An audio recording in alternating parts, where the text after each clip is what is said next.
Hello students, welcome to the lecture on elections and campaigns, and after this lecture we will be able to learn the following objectives. Understand American election system and direct election of senators. Explain how to register to vote.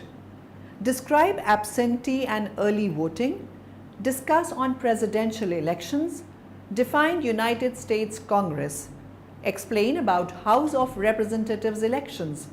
Discuss on American party system. Explain US primaries and caucuses. Let's start with elections and campaigns. Elections form the foundation of the modern democracy, and more elections are scheduled every year in the United States than in any other country in the world. Campaigns, where candidates launch efforts to convince voters to support them, precede most elections. In recent years, campaigns have become longer and more expensive, sparking a demand for campaign finance reform. One reason that the process of campaigning is longer and more expensive is that primary elections now play such an important role in nominating candidates for office. The expense and length of modern American elections and campaigns has become one of the biggest issues in politics today. American election system. The United States of America, USA, has many parties. Each party can name a candidate to run for whichever government function they please. However, it is common knowledge that only two parties have an actual chance of filling significant mandates in government: the Republican Party, RP, and the Democratic Party, DP. The politician that aspires to run the presidency must first gather a scout committee which will study the chances of victory and raise funds for the campaign. The campaign in all the 50 states results in a caucus electors assembly or in a primary direct voting on ballots. The caucuses and the primaries do not decide directly which candidate will run for office, but which candidate's delegates will vote in the party convention in August. Once the delegates of each of the 50 states are chosen, the RP and the DP both hold conventions where the final voting, those of the delegates choosing the party candidate, will take place. The candidate that wins the most delegate votes is chosen to run for government. On the voting day, always the first Tuesday of November, the winner in each state will take all of the delegates their state is entitled to. Those delegates will vote for their party candidate in the Electoral College. Registering to vote. The US Election Assistance Commission has resources for voters, including voter guides, registration information, voting accessibility, and information for military and overseas voters. Voter eligibility. To be eligible to vote, person must be a US citizen. In most states, we must be 18 years old to vote, but some states do allow 17 years olds to vote. How to register? In almost all states, we can register by mail to vote using the National Mail Voter Registration Form. We may also use the National Mail Voter Registration Form to update our registration if we changed our name, to change our address, or to register with a political party. We may be able to apply to register to vote in person at the following public facilities: state or local voter registration and/or election offices, the Department of Motor Vehicles, public assistance agencies, armed services recruitment centers, state-funded programs that serve people with disabilities, any public facility that a state has designated as a voter registration agency. State registration deadlines. Almost every state has a voter registration deadline. In order to be eligible to vote in the November elections, one must submit the National Mail Voter Registration Form by the deadlines. Absentee and early voting. Voters may cast an absentee ballot or vote in person in the country clerk's office during regular business hours, starting 28 days prior to an election. Any voter or organization may request the New Mexico absentee ballot application by mail, telephone, or in person. We may request an absentee ballot from any country clerk's office. If we apply for an absentee ballot and receive it, we must vote that ballot. We will not be issued another ballot if the original ballot is destroyed, discarded, or delivered to the polls unvoted. Early voting. Early voting at alternate sites begins on the third Saturday before the election. If anyone becomes ill after the period for absentee balloting and are unable to go to the polls, we may request a ballot in writing. Our request must be signed by our health care provider. Ballot will be given to the person who presents the request to the country clerk and shall be returned by the same person. Presidential elections. The basic process of selecting the President of the United States is spelled out in the US Constitution, and it has been modified by the 12th, 22nd and 23rd Amendments. Who can run? The President and Vice President are elected every 4 years. They must be at least 35 years of age, they must be native-born citizens of the United States, and they must have been residents of the US for at least 14 years. How do the political parties choose their candidates? Most political parties hold conventions, which are large meetings attended by delegates. Some delegates are selected by state primary elections, some are selected by state caucuses, and some are chosen for their prominence in the party. A majority of delegate votes is needed to win the party's nomination. In most cases, the delegates let their chosen presidential candidate select a vice presidential candidate. Candidates for president and vice president run together. In the general election, each candidate for president runs together with the candidate for vice president on a ticket. Voters select one ticket to vote for. They cannot choose a presidential candidate from one ticket and a vice presidential candidate from another ticket. The Electoral College. The national presidential election actually consists of a separate election in each of the 50 states and the District of Columbia. In these 51 elections, the voters are really voting for electors pledged to one of the tickets. These electors make up the Electoral College. The Electoral College votes for the President. The Electoral College then votes for President and for Vice President, with each elector casting one vote.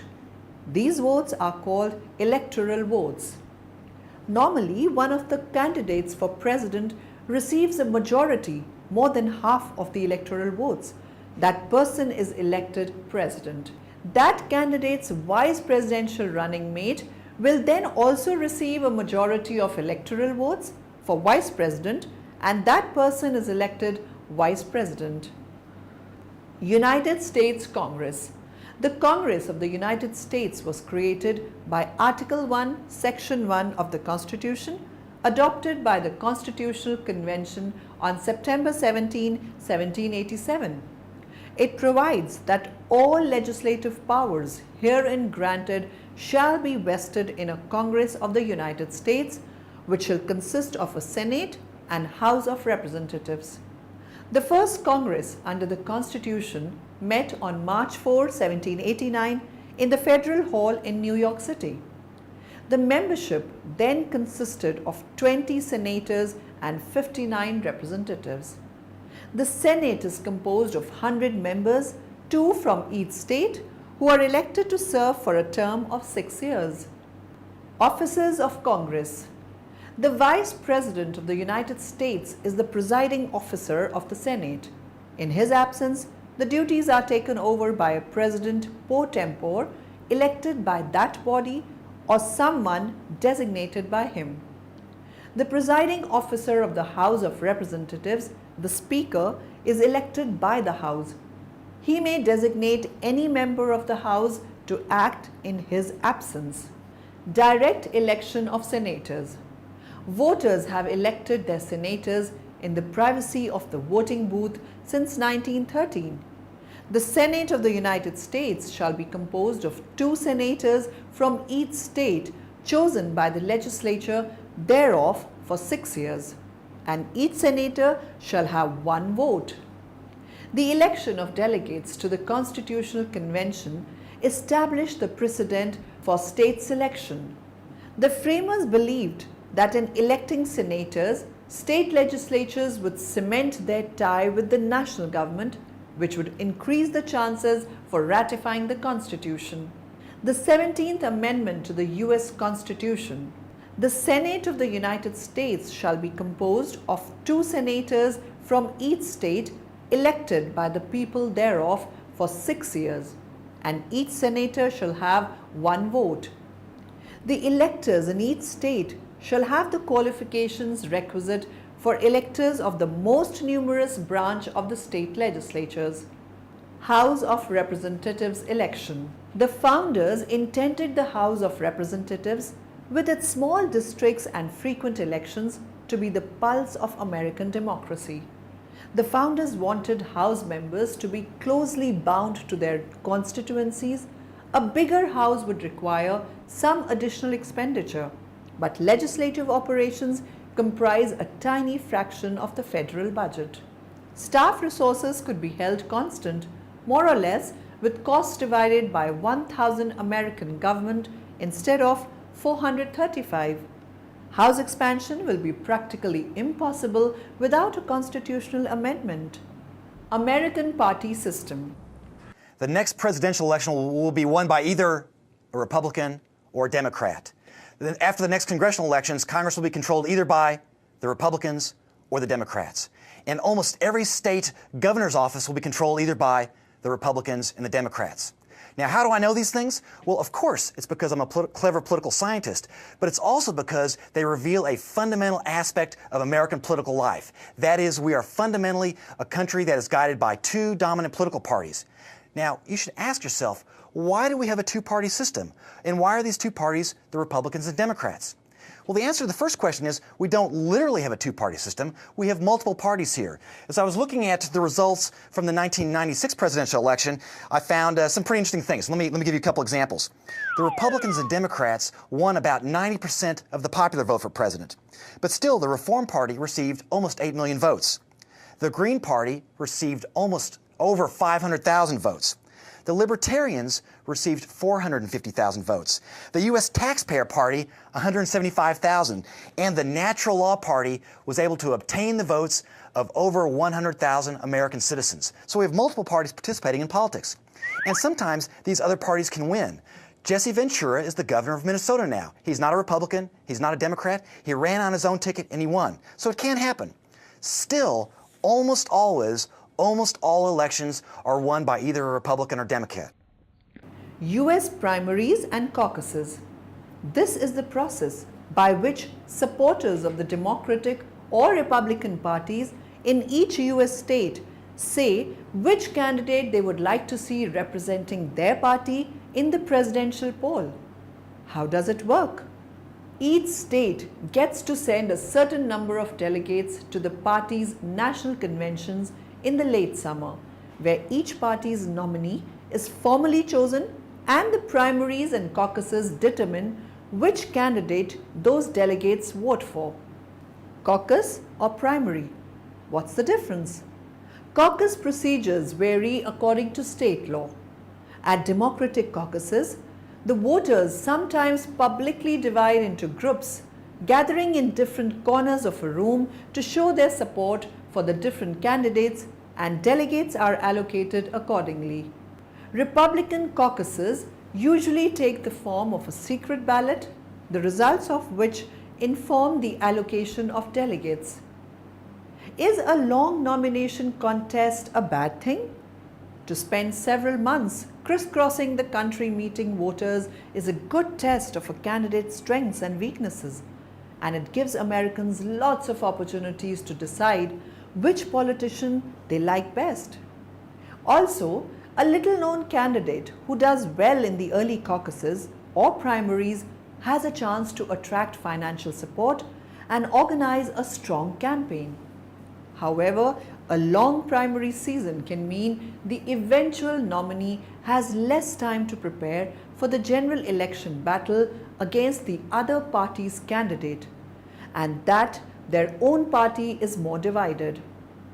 United States electoral process. In the USA, this year is once again a presidential election year. And once again, like every 4 years, the question is, will a Democrat or a Republican move into the White House? But how do presidential elections in America work exactly? Well, to explain that, it isn't enough just to look at the one election day, because the whole election year is important. Election years begin with primaries and caucuses. They're elections to decide which Democrat candidate will compete against which Republican candidate in the presidential election. As regards the Democrats, it's almost certain that President Barack Obama will run for a second term. But who will Obama's rival be? Well, that's decided in the primaries and caucuses. Here, several Republicans compete for nomination as the presidential candidate. The way the primaries and caucuses are organized and who's entitled to vote varies from state to state. An important fact is that in some states all voters, and in others only Republicans, are entitled to elect a Republican candidate for the presidency. The dates of the primaries and caucuses are also fixed individually by each federal state. One day, Super Tuesday, is special. On Super Tuesday this year, 10 states elect a Republican candidate. But these Republican contenders for nomination as the presidential candidate are not elected directly, because citizens only elect delegates, who in turn are bound to a particular candidate. Altogether, 2,286 delegates are elected. The winner of the primaries is the candidate who ultimately obtains more than half of the delegates' votes. Once all the states have elected their delegates, it's usually clear who the candidate for the presidency will be. But officially, the delegates only vote for their candidate at the party's national convention. If none of the candidates obtains more than half of all the delegates' votes, negotiations are held within the party. Then some candidates may withdraw, so the delegates have to vote again. If that's the case, the delegates are no longer bound to a particular candidate. They can vote for a different candidate and carry on doing so until one candidate wins. So after the party's national convention, it's clear and official who the Republican candidate challenging Obama over the coming months will be. The election campaign can begin. And the winner is decided by the citizens of the USA on Election Day, the 6th of November 2012. On that day, all U.S. citizens over 18 can cast their ballot. But here again, like in the primaries and caucuses, the presidential candidates are not voted for directly. Instead, U.S. citizens vote for electors, who in turn are pledged to vote for one of the candidates. So if someone wants Obama to be president again, he votes for an elector who is also for Obama. The number of electors in each federal state depends on the state's population. So at the end of an election day, in every state, a certain number of electors are for a Democrat president and a certain number are for a Republican president. However, they're not simply assigned to the presidential candidates, because in almost all states, the winner-takes-it-all principle applies. Let's assume a state has 10 electors. 6 of them are for Obama and 4 for the Republican candidate. Then Obama has won the election in that state and gets the votes of all 10 electors. The Republicans go away empty-handed. The winner of a state takes it all. The role of political parties. When the founders of the American Republic drafted and ratified the US Constitution, they did not envision a role for political parties. In spite of the founders' intentions, the United States in 1800 became the first nation to develop nascent political parties organized on a national basis to accomplish the transfer of executive power from one faction to another via an election. Today, the Republican and Democratic parties both of them heirs to predecessor parties from the 18th and 19th centuries, dominate the political process. For instance, every president since 1852 has been either a Republican or a Democrat, and in the post-World War II era, the two major parties' share of the popular vote for president has averaged close to 95%. Why a two-party system? As noted, Republicans and Democrats have dominated electoral politics since the 1860s. This unrivaled record of the same two parties continuously controlling a nation's electoral politics reflects structural aspects of the American political system as well as special features of the parties. Why two instead of, say, three well-financed national parties? In part because two parties are seen to offer the voters sufficient choice, in part because Americans historically have disliked political extremes, and in part because both parties are open to new ideas. The Electoral College. Now, you'll recall that the Electoral College is really the thing that elects the president, that the popular vote does not. Each state is given, according to the Constitution, the number of votes for the Electoral College equal to the number of members of Congress and senators that it has. So California has 54 electoral votes. Every state but two, Maine and Nebraska, casts all its electoral votes, every one of its electoral votes, for the candidate who receives the greatest popular vote in the state. Okay, so you have several people running for president in a state like California. The candidate who receives the single highest majority, the single highest number of votes, whether it's only 38% or 40% of the votes, as long as he has the plurality, he will receive all the electoral votes from that state. What this means is that any minor party finds it very, very difficult to compete. Why bother running for office if you cannot receive the greatest number of votes and receive all the electoral votes? And one of the consequences for this is that it really forces the two parties to exist. In 1992, President Clinton received only 43% of the popular vote, but 70% of the electoral vote. So the Electoral College really creates incentives for two main parties to run. Summary.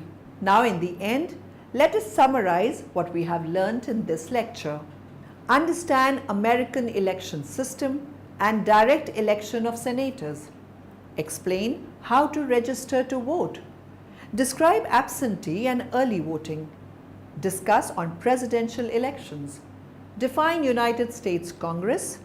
Explain about House of Representatives elections. Discuss on American party system. Explain US primaries and caucuses.